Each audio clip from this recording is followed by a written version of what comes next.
ရေးသမားများအားလုံးမင်္ဂလာပါခင်ဗျာအခုကျွန်တော်ပြောပြပေးမယ်ဆေးကဒီဆေးပါပဲခင်ဗျာဂျန်ထက်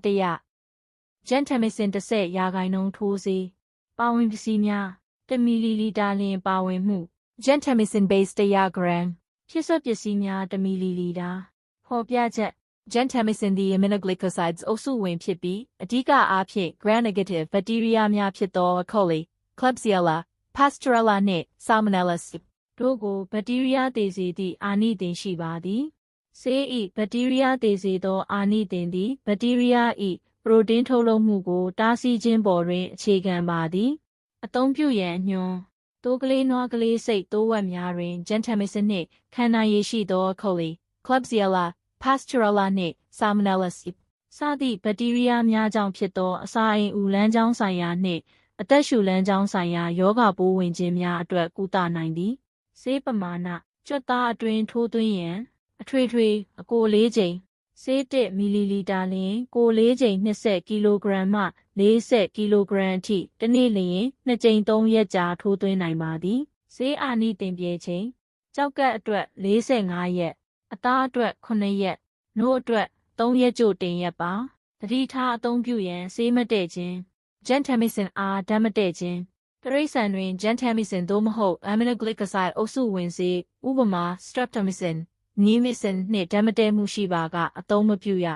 အသေးနှင့်သို့မဟုတ်ကြောက်ကပ်ပြင်းထန်စွာချို့ယွင်းနေသောတိရစ္ဆာန်များတွင်ထိုးသွင်းခြင်းမပြုလုပ်ရကြောက်ကပ်အားအဆိပ်ဖြစ်စေသောအခြားပစ္စည်းများနှင့်တွဲဖက်အသုံးပြုခြင်းမပြုလုပ်ပါနှင့်ဘေးထွက်ဆိုးကျိုးများဂျန်ထက်တရားနှင့်ဓာတ်မတည့်မှုများဆေးပမာဏများစွာဖြင့်ကြာရှည်စွာအသုံးပြုပါကအာယုံကြောဆိုင်ရာအဆိပ်သင့်ခြင်းနားအာယုံကြောထိခိုက်ခြင်းသို့မဟုတ်ကြောက်ကပ်ထိခိုက်ခြင်းများဖြစ်ပေါ်နိုင်ပါသည်အရေပြားပေါ်တွင်ပြသနိုင်သောဓာတ်မတည့်မှုလက္ခဏာများ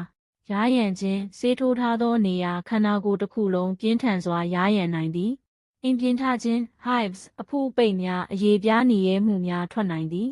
ရေပြားหนีရဲရောင်ရမ်းခြင်းအထူးသဖြင့်မျက်နှာပါးစပ်နှရွက်နှင့်ဆေးထိုးသည့်နေရာတစ်ဝိုက်တွင်ဖြစ်တတ်သည်နှလုံးနှင့်သွေးကြောစနစ်ဆိုင်ရာလက္ခဏာများအလွန်ပြင်းထန်ပြီးအသက်အန္တရာယ်ရှိနိုင်သောဓာတ်မတည့်သည့်လက္ခဏာများသွေးခုန်နှုန်းမြန်ခြင်းသွေးပေါင်ချိန်ကျဆင်းခြင်းသွေးလန့်ခြင်း shock သွေးပေါင်အလွန်အမင်းကျပြီးသတိလစ်ခြင်းထိဖြစ်နိုင်သည်နှလုံးသွေးကြောစနစ်ဆိုင်ရာလက္ခဏာများပေါင်းစပ်ဖြစ်ပေါ်ကမိနစ်ပိုင်းအတွင်းအသက်အန္တရာယ်စိုးရိမ်ရသည့်အထိဖြစ်နိုင်သည်တိမ်စင်းနှင့်6တွေ့အေးမြသောနေရာတွင်ထားပါအခန်းအပူချိန်30စင်တီဂရိတ်တွင်သိမ်းဆည်းပါ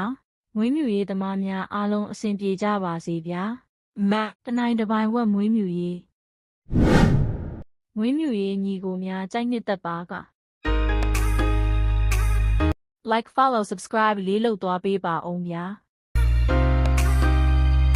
ကျေးဇူးတင်ပါတယ်ခင်ဗျာ